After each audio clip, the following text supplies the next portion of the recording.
Peristiwa sejarah yang terjadi pada tanggal 16 Februari tiap tahunnya. Peristiwa ini dibuat dengan sentuhan stand up, namun tidak mengaburkan fakta yang diambil dari sumber berita online. Oke, jadi pada tanggal 16 Februari tahun 2019, revolusi senyum dimulai di Aljazair. Awalnya, mungkin orang-orang mengira ini cuma protes biasa, kayak yang sering kita lihat di meme-meme Instagram. Tapi, siapa sangka, revolusi senyum ternyata menjadi salah satu momen paling serius dalam sejarah. Bayangin aja, protes itu bukan karena ingin ketawa, tapi malah berujung pada perubahan besar. Kadang, hidup memang aneh, kayak nonton stand up yang lebih banyak membuat orang mikir daripada tertawa.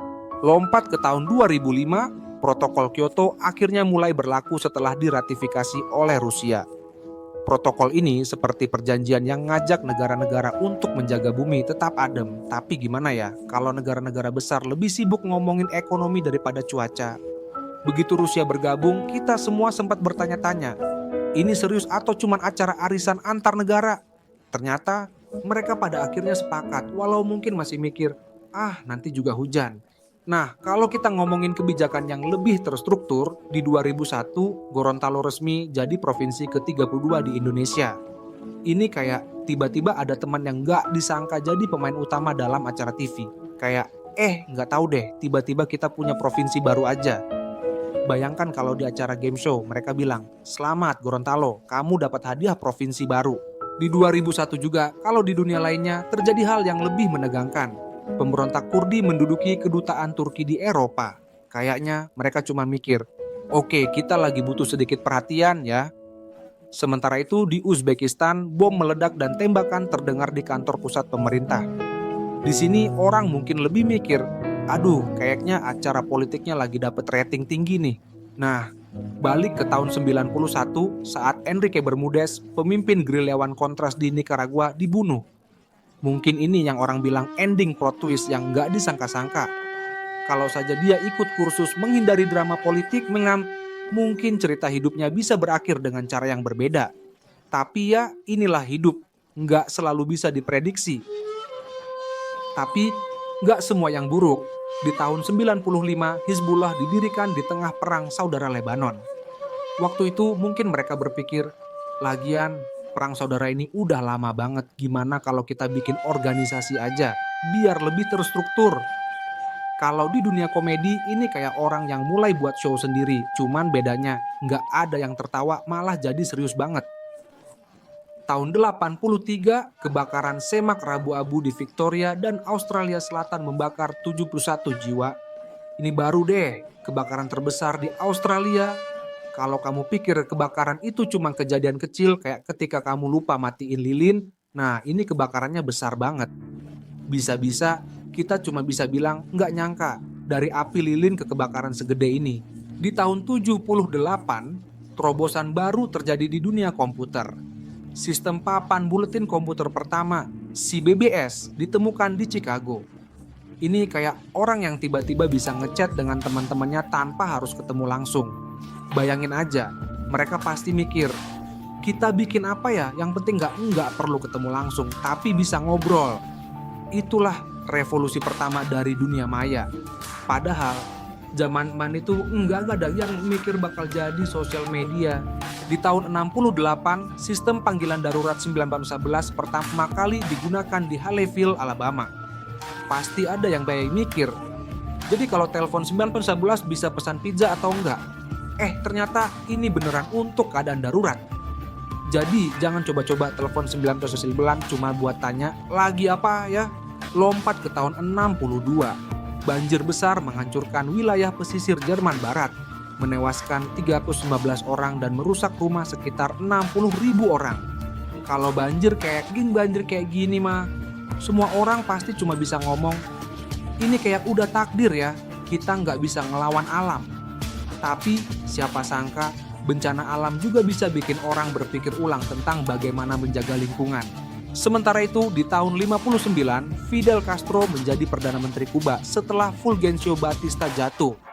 Coba bayangin, Castro pasti berpikir, wah ini kayak acara stand up politik deh yang nggak bisa ditebak. Dia sukses bikin perubahan besar di negara yang tadinya jauh dari sorotan dunia. Tapi ya, kadang politik itu seperti acara improvisasi yang bisa bikin kita terkaget-kaget. Di tahun 48, Gerard Kuiper menemukan Miranda, satelit Uranus. Mungkin saat itu dia berpikir, siapa sangka dari semua planet, Uranus yang punya satelit, orang-orang pasti penasaran.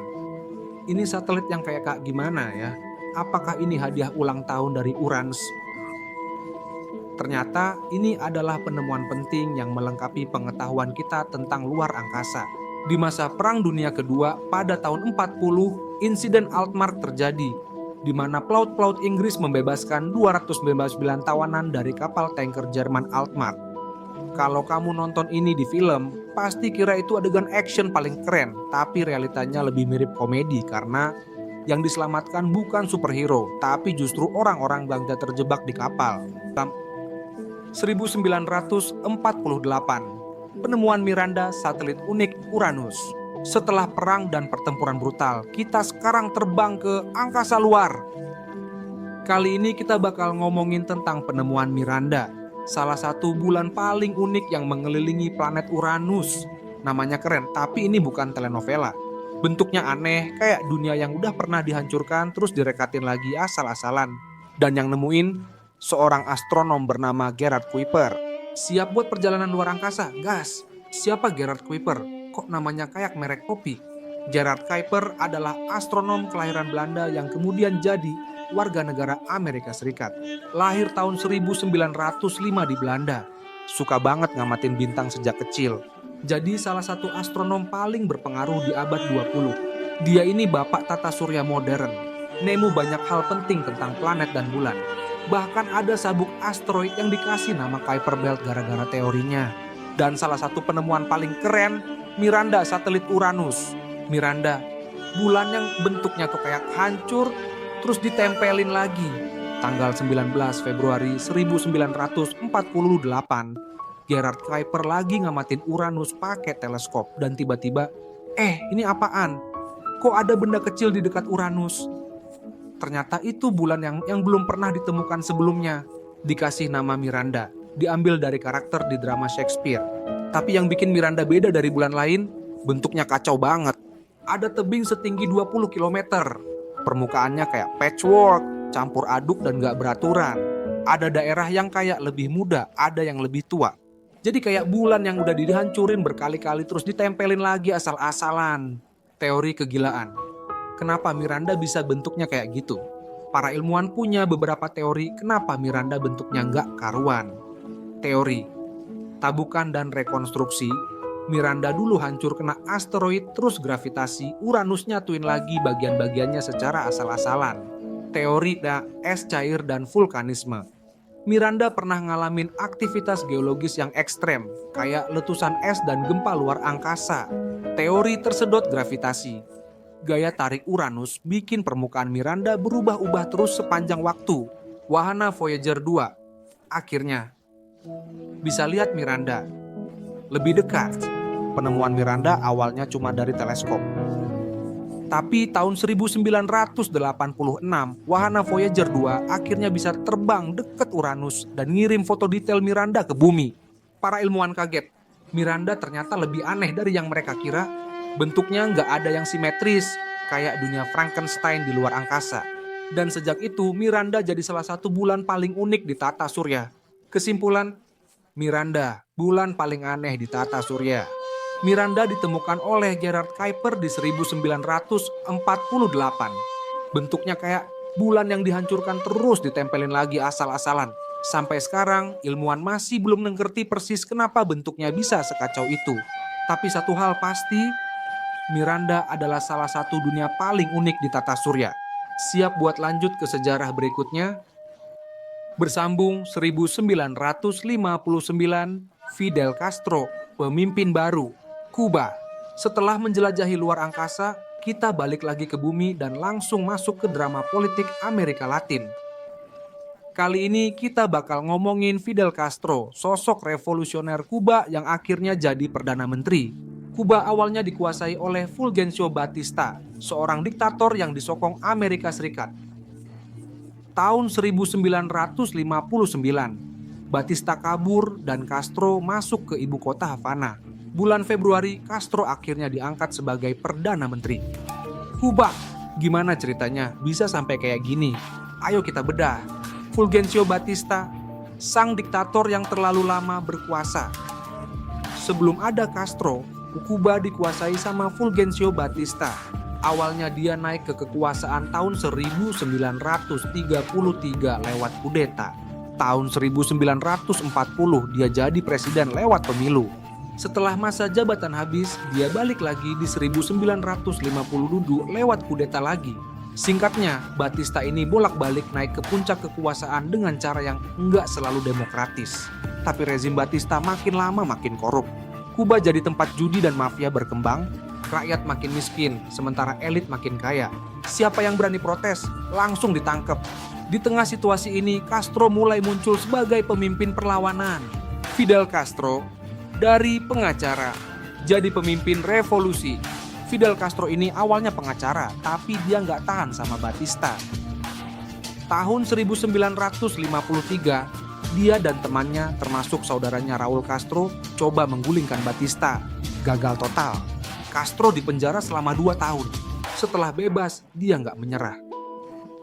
Kabur ke Meksiko dan bertemu Che Guevara, seorang dokter revolusioner dari Argentina.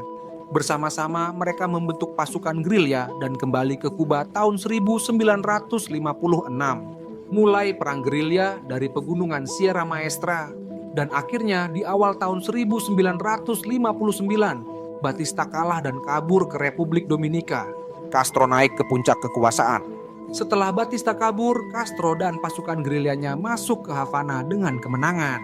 Awalnya, posisi Perdana Menteri dipegang oleh Jose Miro Cardona, tapi cuma bertahan sebulan.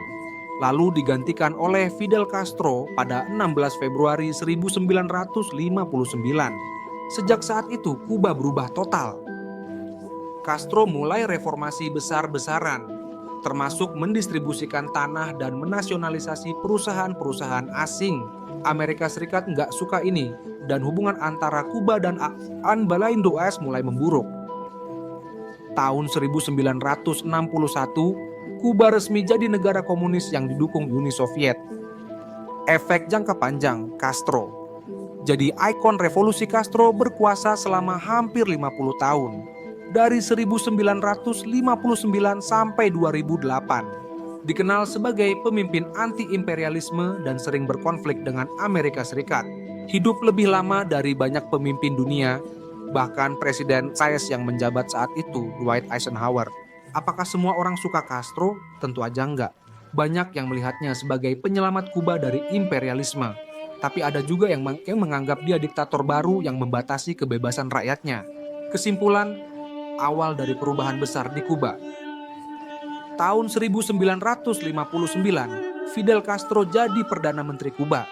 Batista kabur dan Kuba berubah dari negara kapitalis pro-AS menjadi negara komunis pro-Uni Soviet.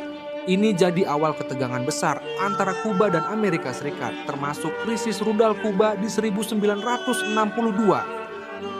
Kisah Castro masih panjang dan akan berpengaruh pada sejarah dunia selama puluhan tahun ke depan. Siap lanjut ke episode berikutnya?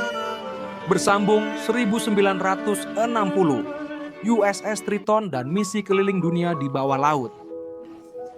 Dari revolusi di daratan, kita sekarang menyelam ke bawah laut dan ngomongin kapal selam paling ambisius di era Perang Dingin. 16 Februari 1960, kapal selam USS Triton memulai misi keliling dunia tanpa naik ke permukaan. Misi ini disebut Operation Sandblast dan pertama kali dalam sejarah kapal selam berlayar mengelilingi dunia sambil menyelam. Kenapa Amerika Serikat melakukan ini dan gimana USS Triton bisa sukses? Ayo kita selami lebih dalam. USS Triton, monster di laut. Dalam bayangin kapal selam segede lapangan bola tapi bisa menyelam berbulan-bulan tanpa naik ke permukaan. USS Triton adalah kapal selam bertenaga nuklir terbesar di dunia pada saat itu. Panjangnya 148 meter dengan 2 reaktor nuklir yang bikin dia bisa nyelam lebih lama dibanding kapal selam lain. Dibangun bukan buat perang, tapi buat spionase dan unjuk gigi. Kenapa Amerika Serikat butuh kapal selam sehebat ini? Ini era Perang Dingin, Uni Soviet makin kuat dan ISAF harus membuktikan mereka lebih canggih. Mereka butuh cara buat nunjukin bahwa kapal selam nuklir bisa pergi kemana aja, kapan aja, tanpa harus isi ulang bahan bakar. Maka lahirlah Operation Sandblast, misi gila, keliling dunia tanpa naik ke permukaan. USS Triton berangkat dari New London, Connecticut pada 16 Februari 1960. Tujuannya menyelesaikan perjalanan mengelilingi dunia mirip jalur ekspedisi Ferdinand Magellan. Tapi ini beda, mereka bakal ngelakuin semuanya di bawah laut. Gimana cara mereka bertahan di bawah sana? Reaktor nuklirnya bikin kapal ini bisa menyelam selama berbulan-bulan tanpa perlu bahan bakar tambahan. Mereka punya sistem penyulingan air laut jadi air minum. Makanan, stok mereka cukup buat perjalanan panjang, walaupun lama-lama mulai bosen makan ransum. Rute yang mereka ambil setelah berangkat dari Connecticut, USS Triton nyelam ke Atlantik dan menuju ujung Amerika Selatan. Mereka melewati Selat Magellan, jalur yang dipakai Ferdinand Magellan saat pertama kali mengelilingi dunia. Dari sana mereka nyelam ke Samudra Pasifik, terus ke Samudra Hindia, lalu ke Samudra Atlantik lagi. Akhirnya mereka kembali ke Connecticut pada 10 Mei 1960. Total perjalanan 98 hari dan lebih dari 60.000 kilometer. Kenapa misi ini penting? Ini pertama kalinya dalam sejarah kapal selam berhasil keliling dunia tanpa naik ke permukaan. Amerika Serikat nunjukin ke dunia, terutama Uni Soviet, kalau kapal selam nuklir mereka bisa pergi kemana aja tanpa takut ketahuan. Setelah misi ini, kapal selam nuklir jadi bagian penting dari strategi militer AS. Tapi ada satu hal yang ironis. Meskipun USS Triton sukses, dia justru pensiun lebih cepat dibanding kapal selam lain. Alasannya, terlalu besar, terlalu mahal, dan nggak cocok buat perang modern. Tahun 1969, USS Triton resmi dipensiunkan. Kesimpulan, sebuah prestasi yang luar biasa. USS Triton berhasil mengelilingi dunia tanpa naik ke permukaan, membuktikan bahwa kapal selam nuklir bisa jadi senjata strategis di Perang Dingin. Misi ini jadi tonggak sejarah dalam teknologi kelautan dan membangun era baru kapal selam modern. Meskipun akhirnya pensiun lebih cepat, USS Triton tetap diingat sebagai kapal selam dengan salah satu misi paling ambisius sepanjang sejarah. Dari kedalaman laut, kita bakal naik lagi ke permukaan di episode berikutnya. Bersambung 1961, ketika 911 pertama kali digunakan. Pernah kepikiran gimana jadinya kalau nomor darurat 911 nggak pernah ada? Sebelum 1961, kalau ada kebakaran, perampokan, atau keadaan darurat, orang harus telepon langsung ke kantor polisi atau pemadam setempat. Masalahnya, nomornya beda-beda tiap kota, jadi nggak praktis dan bikin bingung pas keadaan genting. Sampai akhirnya, 16 Februari 1961, telepon 911 pertama kali digunakan di Haleyville, Alabama. Jadi gimana ceritanya nomor legendaris ini lahir? Darurat kok ribet? Sebelum 911, panggilan gawat darurat itu kacau.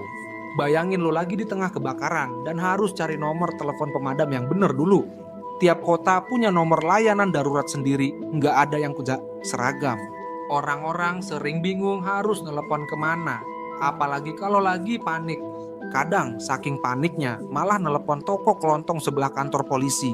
Disinilah AT&T dan Komisi Komunikasi Federal FCC masuk. Mereka sadar kalau BASSA butuh satu nomor darurat nasional yang gampang diingat. Maka dipilihlah 911. Kenapa harus 911? Lo mungkin mikir, kenapa 911? Kenapa bukan 595 atau 0 kayak di Australia? Semcimei itu pendek, gampang diingat, dan bisa ditekan cepat di telepon rotary. Telepon puter zaman dulu. Angka 9 dan 1 di telepon analog itu posisinya jauh, jadi kecil kemungkinan kepencet nggak sengaja. Selain itu, 911 belum dipakai buat kode area atau nomor khusus lainnya. Keputusan udah diambil, tinggal satu langkah lagi. Uji coba di dunia nyata. Panggilan 911. Pertama, sejarah di Haleyville, Alabama tanggal 16 Februari 1961. Panggilan 911 pertama kali dilakukan di kota kecil Haleyville, Alabama. Wali kota Halleyville saat itu, James Witt, mengangkat telepon dan menjawab panggilan pertama dari pejabat lokal. Dan boom, sejarah baru tercipta. Tapi jangan bayangin kayak zaman sekarang ya. Awalnya sistem ini cuma ada di Halleyville. Baru setelah beberapa tahun makin banyak kota mulai pakai 1911. 1914 jadi nomor darurat nasional. Tahun 1973, iSearch mulai serius memperluas pilihan tour 11 ke seluruh negeri. Tahun 1987, lebih dari 50% penduduk Alsace udah punya akses ke layanan ini.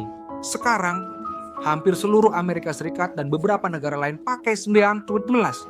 Bahkan di era digital sekarang, lo bisa telepon 911 dari HP, telepon rumah, bahkan kirim pesan teks di beberapa daerah. Operator bisa langsung ngelacak lokasi lo, jadi kalau lo nggak bisa ngomong, mereka tetap bisa kirim bantuan.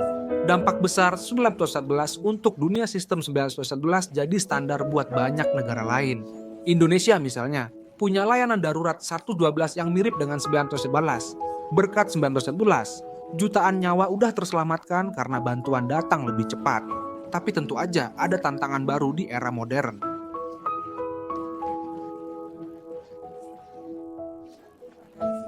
Panggilan iseng, ada aja orang yang telepon itu cuma buat bercanda atau ngeprank. Di beberapa daerah, layanan 911 juga masih kewalahan karena jumlah panggilan yang terlalu banyak. Tapi satu hal yang pasti, 911 udah mengubah cara dunia menangani keadaan darurat. Kesimpulan, inovasi yang menyelamatkan jutaan nyawa. Sebelum 911, orang bingung harus nelpon kemana pas darurat. Dengan adanya 911, bantuan bisa datang lebih cepat dan lebih efektif. Sekarang, layanan ini jadi standar global yang menginspirasi banyak negara. Jadi kalau lo tinggal di Amerika, jangan pernah coba-coba nelpon 911 buat iseng. Dari dunia komunikasi, episode berikutnya bakal bahas dunia komputer. Siap-siap nostalgia ke awal internet. 1978, lahirnya sistem papan buletin komputer. Pernah dengar tentang sistem papan buletin? BBS? Kalau sekarang kita chatting di WhatsApp atau komentar di media sosial, dulu orang-orang harus pakai BBS buat ngobrol online. Sebelum ada internet seperti sekarang, komunikasi digital itu ribet. Tahun 1978, dua orang programmer asal Chicago menciptakan sistem yang bakal jadi nenek moyang dari forum online, media sosial, dan bahkan internet modern. Mau tahu gimana ceritanya? Ketika salju dan mati lampu mengubah dunia komputer. Di Chicago, saat badai salju besar melanda, listrik mati di mana-mana. Dua teman, Ward Christensen dan Randy Suez, yang sama-sama hobi komputer, bosen setengah mati. Mereka tuh kepikiran, gimana kalau kita bikin sistem komputer yang bisa bikin orang ngobrol dan berbagi informasi. Dalam waktu 1 bulan, mereka bikin sesuatu yang revolusioner. Sistem papan buletin komputer pertama di dunia. Dan lahirlah CBBS, Computerized Bulletin Board System. Apa itu BBS? Kalau sekarang lu buka Twitter atau Reddit buat cari berita atau ngobrol, dulu orang harus connect ke BBS pakai modem. BBS adalah sistem komunikasi berbasis teks yang memungkinkan pengguna mengirim pesan, mengunggah file, dan berinteraksi secara online. Tapi bedanya, BBS itu nggak selalu online 24 jam kayak internet sekarang. Cara kerja BBS: 1. Pakai komputer rumah yang terhubung ke modem. 2. Telepon ke nomor yang terhubung dengan komputer server BBS. Ya, begitu connect, lo bisa kirim pesan, baca berita, dan download file. Kalau sabar nunggu lama. Zaman sekarang, kita tinggal buka browser buat akses situs apa aja doang. Dulu, lo harus telepon server BBS satu persatu. CBBS, awal mula era komunikasi digital. 1978, CBBS pertama kali diuji coba dan langsung jadi hit di komunitas komputer. Dalam waktu singkat, sistem BBS menyebar ke seluruh Amerika Serikat dan dunia. BBS bikin komputer jadi lebih dari sekadar mesin ketik digital. Sekarang, orang bisa berbagi informasi, diskusi, bahkan main game bareng. BBS di era 1980-an dan 1990-an, media sosial sebelum internet. Tahun 1980, jumlah BBS bertambah drastis. 1990 ada lebih dari 15.000 PBS di seluruh dunia. Disinilah awal mula budaya digital berkembang, dari hacker, gamer, hingga komunitas online pertama. Kalau lo kira troll dan debat online baru muncul di Twitter, lo salah besar. Di BBS juga banyak perdebatan panas, meskipun semua masih berbasis teks. Ada juga forum jual beli mirip kayak eBay zaman sekarang. Bahkan beberapa game multiplayer online pertama lahir dari BBS dan internet. Siapa yang menang? Kenapa sekarang kita nggak pakai BBS lagi? Tahun 1990 internet mulai berkembang. World Wide Web muncul dan browsing jadi lebih gampang dibanding harus nelepon ke satu server BBS. Orang-orang lebih suka pakai email, chatroom, dan situs web dibanding BBS. Walaupun akhirnya kalah oleh internet, BBS tetap punya pengaruh besar. Cikal bakal forum online seperti Reddit, Kaskus, dan Discord. Awal mula game online multiplayer menjadi tempat pertama buat berbagi file secara digital. Kesimpulan, tanpa BBS, internet mungkin nggak akan seperti sekarang. Dari iseng-iseng karena badai salju, lahirlah sistem yang membuka jalan buat komunikasi digital modern. BBS jadi nenek moyang forum, media sosial, dan bahkan cloud storage zaman sekarang. Walaupun udah ditinggalkan, pengaruhnya masih terasa sampai hari ini.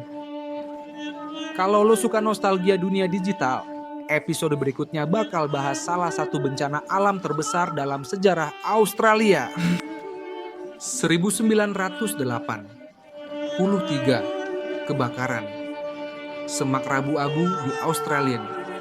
Australia itu panas, luas, dan kadang berasa kayak oven raksasa. Nah, di tahun 1983, negara ini mengalami salah satu kebakaran hutan paling dahsyat dalam sejarah. Rabu, 16 Februari, serangkaian kebakaran semak menghancurkan wilayah Victoria dan Australia Selatan. 71 orang tewas, ribuan rumah hancur, dan jutaan hektar lahan terbakar. Mau tahu gimana bencana ini terjadi dan apa dampaknya bagi Australia? Awal mula tragedi, panas, angin, dan api musim panas di Australia memang terkenal brutal. Tapi tahun itu gelombang panas ekstrim bikin kondisi semakin gila. Bayangin ini, suhu di atas 45 derajat Celcius. Tanah kering kerontang, kayak siap kebakar kapan aja. Angin kencang lebih dari 100 km per jam. Saat itu, kondisi udah kayak barbeque raksasa yang nunggu dinyalain. Hari Rabu yang mencekam pagi itu, puluhan titik api mulai muncul di Victoria dan Australia Selatan. Beberapa kebakaran terjadi karena percikan listrik dari kabel yang jatuh. Ada juga yang diduga berasal dari puntung rokok yang dibuang sembarangan. Dan yang bikin makin parah, angin kencang berubah arah secara tiba-tiba. Api yang tadinya terkendali tiba-tiba meluas dalam hitungan menit. Pohon-pohon terbakar, rumah-rumah habis dilalap api, dan orang-orang terjebak di tengah kobaran. Banyak yang nggak sempat menyelamatkan diri karena api datang begitu cepat. Hari itu benar-benar mimpi buruk bagi warga Australia. Dampak yang mengerikan, lebih dari 3.000 rumah dan bangunan hancur. Hampir 400.000 hektar lahan terbakar. Ribuan hewan liar dan ternak mati akibat kebakaran. Asap tebal sampai menutupi langit, bikin udara hampir nggak bisa dihirup. Tim penyelamat kewalahan. Banyak warga harus mengungsi dan kehilangan segalanya. Di beberapa tempat, api bergerak begitu cepat sampai satu-satunya cara menyelamatkan diri adalah dengan bersembunyi di kolam atau sungai. Kenapa disebut kebakaran Rabu Abu? Karena kebakaran ini terjadi pada hari Rabu Abu yang dalam kalender Kristen adalah hari pertama masa Prapaskah. Ironisnya, Rabu Abu biasanya identik dengan tanda abu di dahi. Tapi tahun itu seluruh Australia penuh dengan abu sungguhan. Banyak orang bilang ini adalah peringatan dari alam buat lebih peduli terhadap lingkungan. Pelajaran dari bencana ini, setelah kebakaran ini Australia makin serius dalam menghadapi musim panas. Sistem peringatan kebakaran diperbaiki, pemadaman kebakaran lebih ditingkatkan, dan regulasi baru dibuat untuk mencegah kejadian serupa. Warga juga lebih sadar untuk tidak membuang puntung rokok sembarangan atau membakar sampah di musim kemarau. Bencana ini mengubah cara Australia menangani kebakaran hutan dan bikin negara ini jadi salah satu yang paling siap menghadapi kebakaran di dunia. Kesimpulan, alam nggak bisa diprediksi, tapi kita bisa bersiap. Kebakaran Rabu-Abu adalah pengingat betapa ganasnya alam jika kita nggak siap. Dampaknya masih terasa hingga sekarang, dan kebakaran hutan masih jadi ancaman setiap tahun. Tapi dari tragedi ini, Australia belajar dan jadi lebih kuat dalam menghadapi bencana. Dan di episode selanjutnya, kita bakal bahas kelahiran salah satu organisasi paling kontroversial di dunia Timur Tengah. 1985, lahirnya Hizbullah di tengah kekacauan Lebanon. Kalau ngomongin Timur Tengah nggak bisa lepas dari konflik. Dan di tahun 1985, dunia kedatangan pemain baru di panggung geopolitik, Hizbullah. Organisasi ini lahir di tengah perang saudara Lebanon, didukung Iran dan punya misi perlawanan terhadap Israel. Sampai sekarang masih jadi salah satu kelompok paling berpengaruh di Timur Tengah. Tapi gimana sih kisah kelahirannya? Yuk kita bedah. Lebanon, negeri kecil, masalah besar. Sebelum kita ngomongin Hizbullah, kita harus paham dulu kondisi Lebanon waktu itu. Perang saudara Lebanon udah berlangsung sejak 1975. Negara ini jadi arena pertempuran berbagai faksi. Kristen, Muslim Sunni, Muslim Syiah, Palestina, dan bahkan Israel. Israel dan Suriah juga ikut campur tangan, makin bikin konflik ini kacau balau. Kebayang nggak? Negara kecil ini jadi medan perang banyak pihak yang punya kepentingan sendiri-sendiri. Invasi Israel dan bangkitnya perlawanan di tahun 1982. Israel menginvasi Lebanon dengan dalih menghancurkan PLO, Organisasi Pembebasan Palestina. Pasukan Israel menduduki Beirut dan berhasil mengusir PLO, tapi kehadiran mereka malah bikin banyak rakyat Lebanon marah, terutama warga Syiah di Lebanon Selatan yang merasa dan belakang Pontah, yang merasa tertindas dan butuh perlindungan. Nah, disinilah Iran masuk. Iran dan kelahiran Hizbullah Iran yang baru saja mengalami revolusi Islam 1979 melihat ini sebagai kesempatan emas. Mereka mengirim pasukan Garda Revolusi ke Lebanon Selatan dan mulai membentuk kelompok perlawanan baru. Mereka mengajarkan taktik gerilya, menyediakan dana, senjata, dan tentunya ideologi. Akhirnya, pada tahun 1985, Hizbullah secara resmi berdiri dengan manifesto perlawanan terhadap Israel dan pengaruh Barat. Aksi perdana, bom, sandera, dan serangan. Sejak berdiri, Hizbullah langsung terkenal karena taktik perangnya yang agresif. Mereka menggunakan bom bunuh diri, penculikan, dan serangan gerilya. Salah satu serangan paling terkenal, pengeboman barak marinir Amerika di Beirut tahun 1983 yang menewaskan lebih dari 240 tentara AS. Hizbullah juga dikenal sebagai master dalam perang asimetris. Mereka nggak punya tank atau jet tempur, tapi mereka tahu gimana caranya bikin Israel dan musuh-musuhnya kerepotan. Dampak global. Dari Lebanon ke dunia, Hizbullah bukan cuma milisi, tapi juga punya pengaruh politik di Lebanon. Mereka masuk parlemen, punya jaringan sosial, dan bahkan rumah sakit serta sekolah. Di mata pendukungnya, mereka adalah pejuang perlawanan. Tapi di mata banyak negara barat, mereka dianggap sebagai organisasi teroris. Dan konflik masih terus berlanjut hingga sekarang. Kesimpulan, kelahiran yang mengubah peta politik Timur Tengah lahir di tengah kekacauan Lebanon. Hizbullah tumbuh menjadi salah satu aktor utama dalam politik dan konflik di Timur Tengah. Didukung Iran, mereka berhasil bertahan dan bahkan menjadi kekuatan besar. Cinta atau benci, satu hal yang pasti. Hizbullah adalah bagian dari sejarah modern yang enggak bisa diabaikan. Dan di episode selanjutnya, kita bakal masuk ke salah satu kasus pengadilan paling kontroversial di sejarah dunia. 1987, pengadilan. Ivan yang mengerikan. Dimulai di Yerusalem. Kalau ada satu hal yang bikin sejarah Perang Dunia Kedua nggak kelar-kelar dibahas, itu adalah pemburuan dan pengadilan para pelaku kejahatan perang Nazi.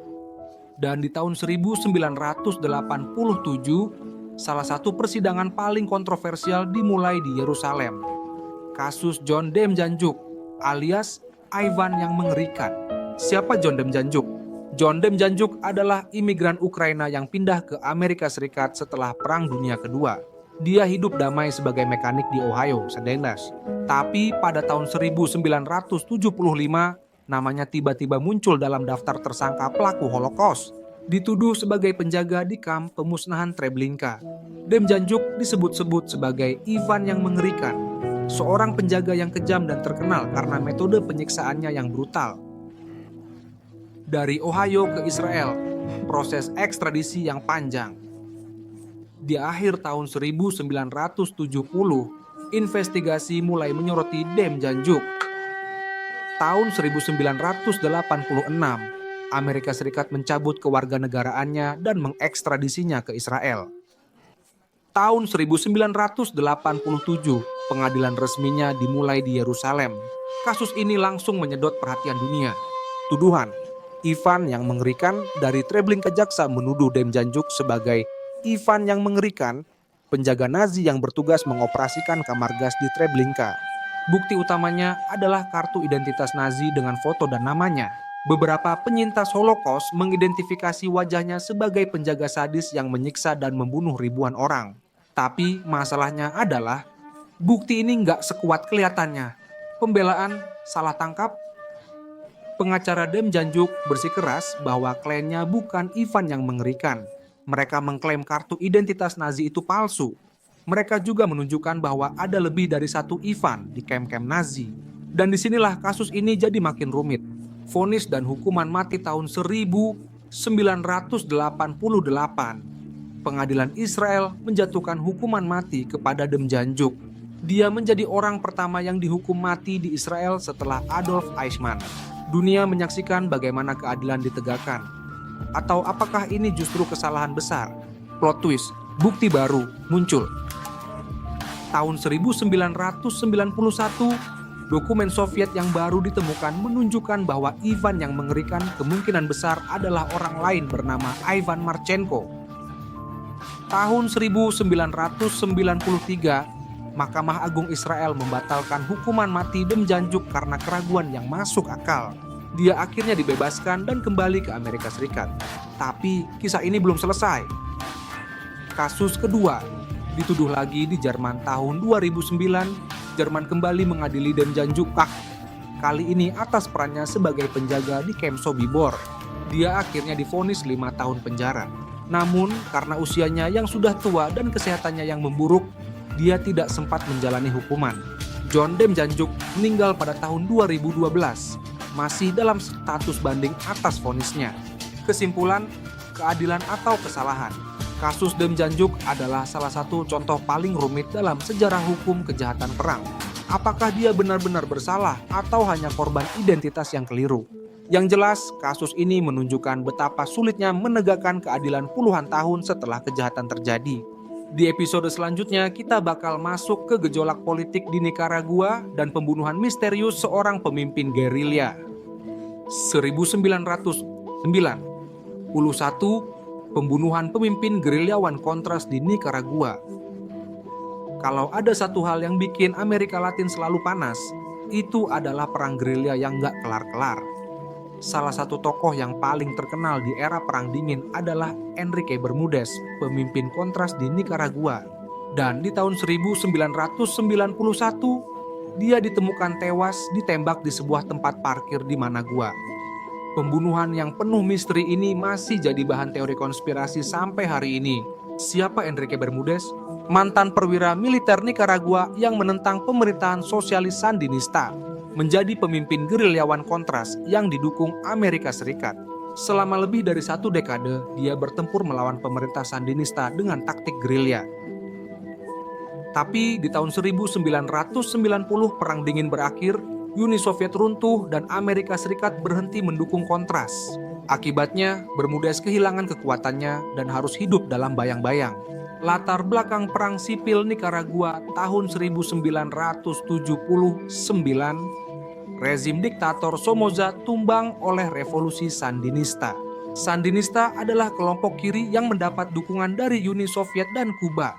Amerika Serikat yang nggak suka komunisme membiayai Kontras untuk melawan Sandinista. Perang sipil brutal berlangsung selama lebih dari 10 tahun. Perang ini berakhir setelah pemilu 1990 di mana Sandinista kalah dan pemerintahan baru mengambil alih. Tapi perjuangan Bermudez belum selesai. Pembunuhan misterius tanggal 16 Februari 1991, Enrique Bermudez ditemukan tewas di dalam mobilnya. Dia ditembak di sebuah tempat parkir hotel di Managua. Pembunuhnya tidak diketahui. Yang bikin penasaran adalah nggak ada yang tahu siapa dalang di balik pembunuhan ini. Teori konspirasi yang beredar, ada beberapa teori tentang siapa yang membunuh Enrique Bermudez. Satu, pemerintah Sandinista. Banyak yang menduga ini adalah aksi balas dendam. Bermudez adalah musuh utama mereka selama perang sipil. 2. Amerika Serikat. Ada teori bahwa CIA ingin menghilangkan jejak terkait skandal Iran-Contra. Bermudez mungkin tahu terlalu banyak. 3. Internal kontras. Bisa jadi ada perpecahan di dalam kontras dan seseorang ingin menyingkirkan Bermudez. 4. Kelompok kriminal Pubu. Nicaragua pada waktu itu sedang penuh dengan kekacauan dan kriminalitas. Mungkin ini sekadar perampokan yang kebetulan menargetkan Bermudez. Dampak pembunuhan Bermudez meningkatkan ketegangan antara kubu pro-Sandinista dan anti-Sandinista di Nicaragua, menyisakan tanda tanya besar dalam sejarah Perang Dingin di Amerika Latin. Sampai hari ini kasusnya masih belum terpecahkan. Bermudez meninggal dengan banyak rahasia yang ikut terkubur bersamanya. Apakah dia korban politik atau sekadar orang yang berada di tempat yang salah pada waktu yang salah? Kesimpulan, akhir yang tragis untuk pejuang perang dingin Enrique Bermudez adalah sosok yang sangat kontroversial. Bagi Amerika Serikat, dia adalah pejuang kebebasan. Bagi Sandinista, dia adalah musuh rakyat. Bagi rakyat Nicaragua, dia mungkin hanya satu lagi korban dalam konflik politik yang tak ada habisnya. Di episode selanjutnya, kita akan membahas pemberontakan Kurdi dan bagaimana penangkapan Abdullah Öcalan memicu krisis besar di Eropa. 1999, pemberontakan Kurdi dan penangkapan Abdullah Öcalan. Kalau ada satu gerakan yang gak pernah selesai dari zaman dulu sampai sekarang, itu adalah perjuangan bangsa Kurdi. Dan di tahun 1999, dunia dihebohkan dengan penangkapan Abdullah Öcalan, pemimpin Partai Pekerja Kurdistan, PKK, yang memicu gelombang aksi protes di seluruh Eropa. Siapa Abdullah Öcalan? Pendiri dan pemimpin PKK, organisasi militan Kurdi yang berjuang untuk kemerdekaan dari Turki, memulai pemberontakan bersenjata melawan Turki sejak tahun 1984. Bagi pemerintah Turki, dia adalah teroris. Bagi sebagian orang Kurdi, dia adalah pahlawan. Selama bertahun-tahun, Turki dengan bantuan Amerika Serikat dan NATO terus memburu Öcalan. Drama penangkapan Abdullah Öcalan melarikan diri ke Suriah, tetapi tekanan dari Turki memaksanya pergi. Dia berpindah-pindah ke Rusia, Yunani, dan akhirnya Kenya. Pada tanggal 15 Februari 1999, agen intelijen Turki menangkapnya di Nairobi, Kenya. Yang menarik, CIA dan Mossad juga diduga terlibat dalam operasi ini. Reaksi dunia, pemberontakan di kedutaan besar Turki. Begitu berita penangkapan tersebar, kelompok Kurdi di Eropa langsung marah. Mereka menyerbu dan menduduki kedutaan besar Turki di berbagai negara. Kejadian ini nggak main-main. Ada demonstrasi besar-besaran di Jerman, Inggris, Prancis, Belanda, hingga Swiss.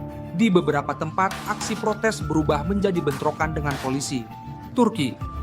Antara kemenangan dan ketegangan baru, pemerintah Turki merayakan penangkapan Öcalan sebagai kemenangan besar. Namun, konflik dengan kelompok Kurdi justru semakin panas. Pengadilan menjatuhkan hukuman mati untuk Öcalan, tetapi kemudian diubah menjadi hukuman penjara seumur hidup. Sampai sekarang, Öcalan masih dipenjara di Pulau Imrale, Turki. Apa yang terjadi setelahnya? PKK tetap aktif dan terus berkonflik dengan Turki hingga hari ini. Isu kemerdekaan Kurdi masih menjadi salah satu konflik politik terbesar di Timur Tengah. Banyak orang Kurdi yang masih menganggap Öcalan sebagai simbol perjuangan mereka. Kesimpulan, perjuangan yang belum usai penangkapan Öcalan tidak mengakhiri konflik Turki-Kurdi. Sebaliknya, perlawanan masih terus berlangsung hingga sekarang. Kurdi masih berjuang berjuang untuk hak-hak mereka di Turki, Irak, Suriah, daerah Aukuai, dan Iran. Di episode selanjutnya, kita akan membahas upaya pembunuhan Presiden Islam Karimov di Uzbekistan. 1999, upaya pembunuhan Presiden Islam Karimov di Uzbekistan.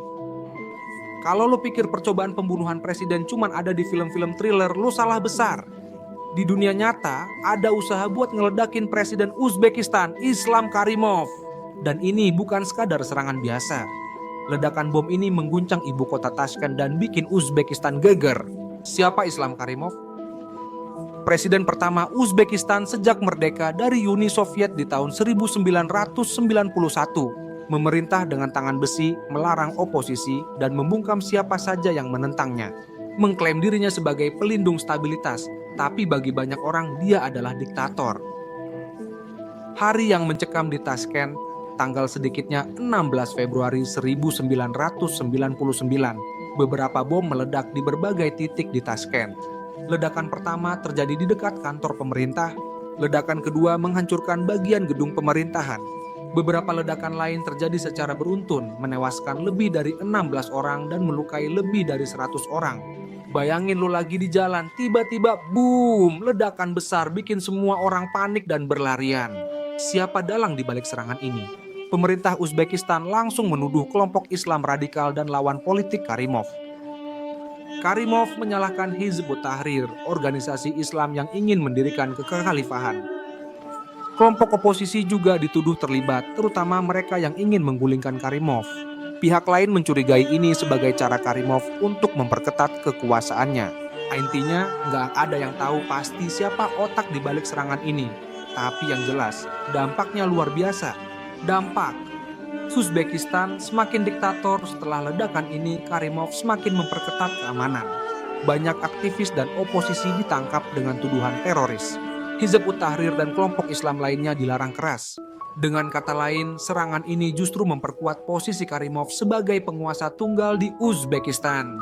Konspirasi, rekayasa atau serangan nyata. Ada teori yang bilang kalau serangan ini sebenarnya diatur oleh pemerintah sendiri. Tujuannya, supaya Karimov punya alasan buat menyingkirkan semua lawan politiknya. Tapi teori ini nggak pernah terbukti secara resmi. Yang pasti, setelah serangan ini, Uzbekistan semakin tertutup dan dikuasai oleh tangan besi Karimov hingga wafatnya di tahun 2016. Kesimpulan, Uzbekistan dan masa depannya, apakah serangan ini benar-benar upaya pembunuhan atau hanya alat politik? Masih jadi misteri. Tapi yang jelas, serangan ini bikin Uzbekistan semakin represif di bawah Karimov. Sampai sekarang, Uzbekistan masih berjuang mencari keseimbangan antara keamanan dan kebebasan. Di episode selanjutnya, kita akan membahas peresmian Gorontalo sebagai provinsi ke-32 di Indonesia. 1999, pemberontak Kurdi menyerbu kedutaan Turki. Kalau lo pikir film aksi Hollywood itu intens, lo belum tahu kejadian ini. Pemberontak Kurdi menduduki kedutaan Turki di seluruh Eropa. Kenapa? Karena pemimpin mereka, Abdullah Öcalan, ditangkap oleh Turki. Dan mereka nggak terima. Siapa Abdullah Öcalan? Pendiri Partai Pekerja Kurdistan, PKK, kelompok yang memperjuangkan kemerdekaan Kurdi dari Turki sejak tahun 1978. Dianggap pahlawan oleh banyak orang Kurdi, tapi buat Turki, dia teroris. Setelah bertahun-tahun buron, Öcalan akhirnya ditangkap di Kenya pada 15 Februari 1999. Penangkapannya bikin para pendukungnya ngamuk besar. Serangan terkoordinasi di seluruh Eropa. Tanggal 19 Februari 1999, pemberontak Kurdi menyerang dan menduduki kedutaan Turki di berbagai negara Eropa. Di Jerman, ratusan pendukung Öcalan menyerbu kedutaan Turki di Berlin. Di Swiss, mereka menyandera para diplomat di kedutaan Turki di Bern. Di Prancis, aksi unjuk rasa besar-besaran terjadi di depan kantor kedutaan. Di Belanda, para demonstran bahkan sempat bentrok dengan polisi. Bayangin lu jadi diplomat Turki. Lu lagi nyantai minum kopi di kantor, tiba-tiba ada ratusan orang nyerbu gedung lu. Kenapa mereka ngamuk? Mereka menganggap Öcalan ditangkap dengan bantuan negara-negara barat. Mereka marah karena takut Öcalan bakal dihukum mati di Turki. Mereka pengen dunia tahu kalau perjuangan Kurdi belum selesai. Aksi mereka bukan cuma di Eropa, tapi juga di Timur Tengah dan Amerika Serikat. Bagaimana Turki merespons? Pemerintah Turki langsung memperketat keamanan di semua kantor diplomatiknya. Polisi di berbagai negara Eropa turun tangan untuk mengendalikan situasi. Banyak pengunjuk rasa ditangkap, tapi itu nggak menghentikan kemarahan mereka. Apa yang terjadi pada Öcalan? Dia diadili di Turki dan dijatuhi hukuman mati pada tahun 1999. Tapi karena tekanan internasional, hukumannya diubah jadi penjara seumur hidup. Sampai sekarang, dia masih dipenjara di Pulau Imralı, satu-satunya tahanan di sana. Dampak jangka panjang gerakan Kurdi semakin kuat, meskipun PKK terus dianggap kelompok teroris oleh banyak negara. Persoalan Kurdi di Turki tetap jadi isu besar hingga sekarang. Öcalan masih dianggap simbol perlawanan, meskipun dari dalam penjara. Kesimpulan, aksi, drama, dan perjuangan tak berujung serangan ke kedutaan Turki ini adalah bentuk kemarahan terbesar dari pendukung Öcalan. Turki makin keras terhadap gerakan Kurdi, tapi perjuangan mereka belum berakhir. Hingga hari ini, konflik Turki-Kurdi masih terus membara. Di episode selanjutnya, kita akan membahas peresmian Gorontalo sebagai provinsi ke-32 di Indonesia. 1999, Gorontalo resmi jadi provinsi ke-32 di Indonesia. Di antara semua drama politik dan konflik internasional, di Indonesia ada peristiwa bersejarah yang lebih adem tapi tetap penting. Peresmian Provinsi Gorontalo. Yes, tanggal 16 Februari 1999, Gorontalo resmi lepas dari Sulawesi Utara dan berdiri sendiri sebagai provinsi ke-32 di Indonesia. Kenapa Gorontalo mau jadi provinsi sendiri? Masyarakat Gorontalo merasa punya identitas budaya dan sejarah yang berbeda dari Sulawesi Utara. Mereka ingin pembangunan lebih fokus ke wilayah mereka, bukan cuma terpusat di Manado. Tokoh-tokoh Gorontalo sudah lama memperjuangkan otonomi daerah mereka. Intinya, mereka pengen mandiri. Perjalanan panjang menuju provinsi sendiri jauh sebelum 1999. Gorontalo sudah punya sejarah kuat sebagai wilayah yang independen. Di zaman kerajaan, Gorontalo adalah pusat perdagangan dan pemerintahan sendiri. Saat era kolonial, Gorontalo sering memberontak melawan Belanda.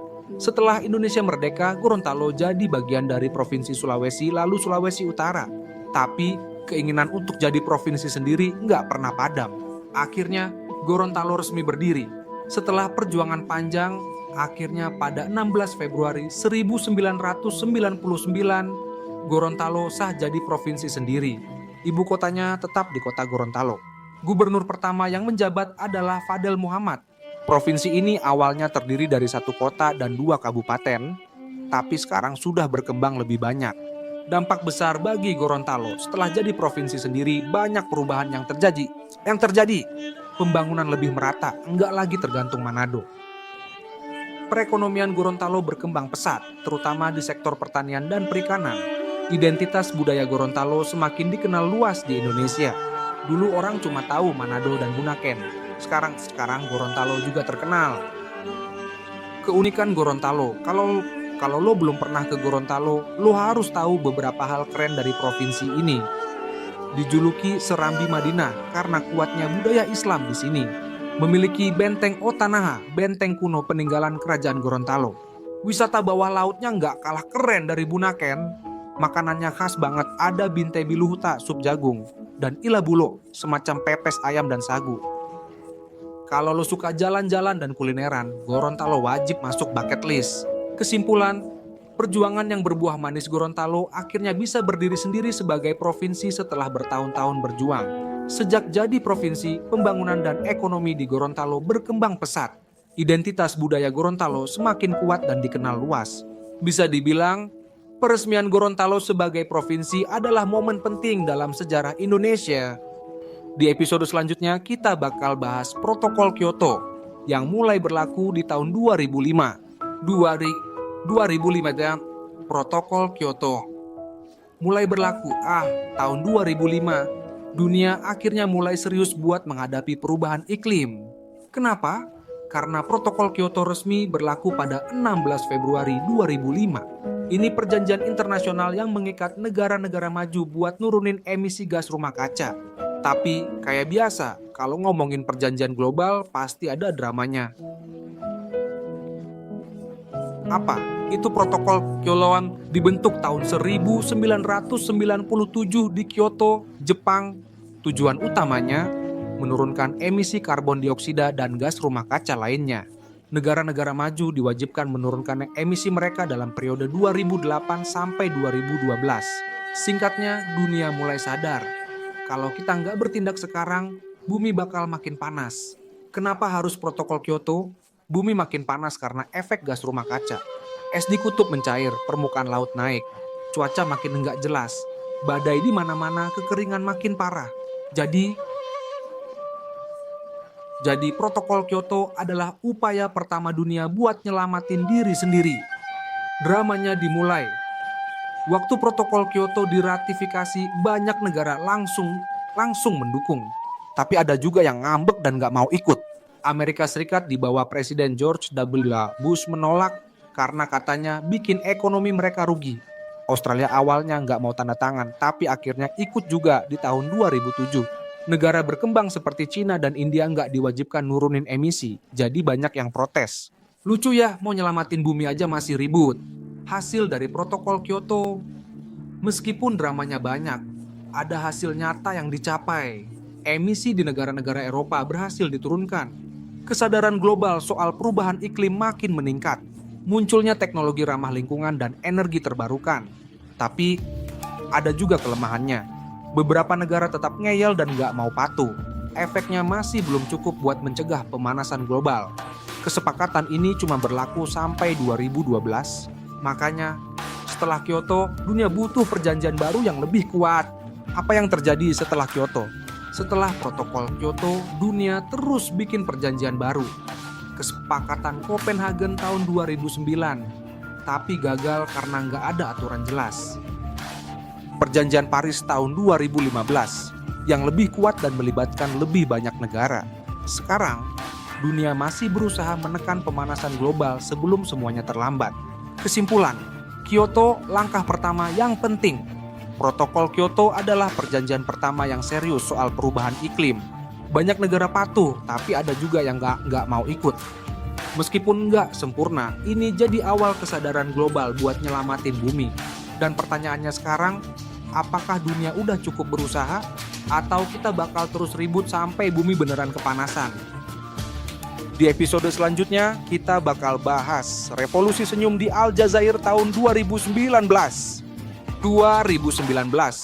Revolusi senyum di Aljazair. Tahun 2019 ada revolusi yang unik banget di Aljazair. Kenapa unik? Karena ini revolusi yang penuh senyum. Bayangin, protes massal besar-besaran tapi tetap damai, tertib, bahkan sering disertai humor. Latar belakang, Aljazair dan Bouteflika yang abadi Aljazair dipimpin oleh Abdelaziz Bouteflika sejak tahun 1999. Awalnya dianggap pahlawan karena mengakhiri perang saudara, tapi makin lama makin otoriter. Udah 4 kali menjabat sebagai presiden dan tiba-tiba mau nyalonin diri lagi untuk periode kelima. Masalahnya, Bouteflika udah tua banget dan sakit-sakitan. Sejak 2013 hampir nggak pernah muncul di depan publik. Negara makin korup, ekonomi makin lesu, rakyat mulai muak. Tapi yang bikin rakyat benar-benar ngamuk, dia tetap maju buat periode kelima padahal udah nggak bisa bicara atau jalan sendiri. Lah, ini pemimpin atau hantu? Revolusi senyum dimulai. Pada 22 Februari 2019, rakyat mulai turun ke jalan. Jutaan orang di seluruh Aljazair protes menolak Bouteflika. Tapi bedanya sama revolusi lain, mereka nggak pakai kekerasan. Kenapa disebut revolusi senyum? Karena rakyat protes dengan cara yang damai, tertib, bahkan lucu. Ada yang bawa spanduk, "Kakek, istirahatlah, sudah cukup." Orang-orang berdemonstrasi sambil nyanyi dan menari. Polisi dikasih bunga dan air minum. Poster-poster penuh humor, tapi tetap tegas menolak Bouteflika. Ini revolusi yang membuktikan kalau perubahan bisa terjadi tanpa kekerasan. Akhir dari Bouteflika, awalnya pemerintah cuek, tapi rakyat nggak menyerah. Menyerah, demo makin besar. Militer akhirnya turun tangan dan pada 2 April 2019, Bouteflika resmi mundur.